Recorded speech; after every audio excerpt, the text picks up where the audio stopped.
Intel reboot agent BL32. So whenever you get this type of error, no bootable device found from here, then what can you do from here?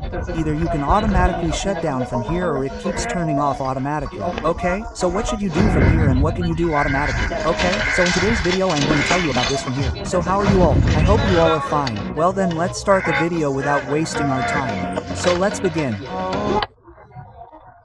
So, if you encounter this type of error on your laptop, computer, or PC with Windows 10 or 11, such as Intel Boot Agent CLV 1.10, here's what you should do and how you can easily fix it right at home without having to go to a shop.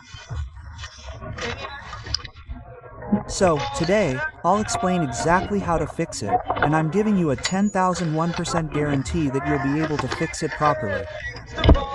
Follow these steps completely. If you skip even a little bit, you'll miss something. So, please, I request you to read it thoroughly so you don't have any problems understanding or fixing it. So let's start our video without any delay. Without wasting our time, let's begin. So, for this, first of all, you have to shut down your laptop. If you have any laptop, then you should follow these steps the same. As soon as you shut down your laptop, after those 2 seconds, you have to turn it on again. Then, as soon as you turn it on, you will see your F2 button here. So, you have to keep pressing your F2 key. Keep pressing it until you see some different type of interface on your laptop or computer. Like, if you see your logo here, then you have to press F2. After that, you have to release it. Okay, then you will see some type of interface here. Okay, after this, you will see from here, you will see in the third number in general, which is your boot sequence. From here you have to select your boot sequence.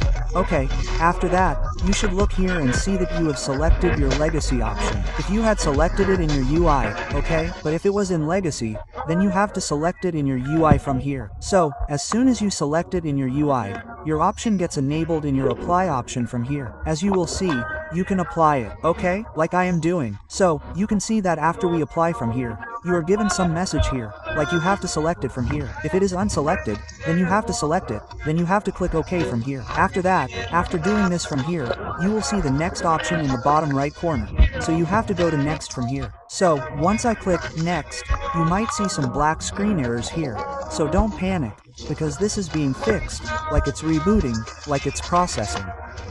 Okay, so don't panic too much here, because it happens all the time, like I already had this error. So, the first time I took this error to the shop, they charged me 5,000. So, I solved it and watched it from there. After that, this video is being made. So, from here you'll understand how to fix it properly. Okay, you'll watch it thoroughly, and it will be fixed properly. Okay, don't panic, friends. So, we waited a lot of time for this. So, you can see, our laptop is being fixed. Ours has been fixed. Like, you will get to see this interface of people's laptop. So you can see, guys, our laptop has been fixed from here. Computer, whatever you can say. So finally you can see. Please do tell me how you liked the video. If you liked it, please do comment on how you liked the video. So see you in the next video. Till then, take care. Bye bye. Love you all.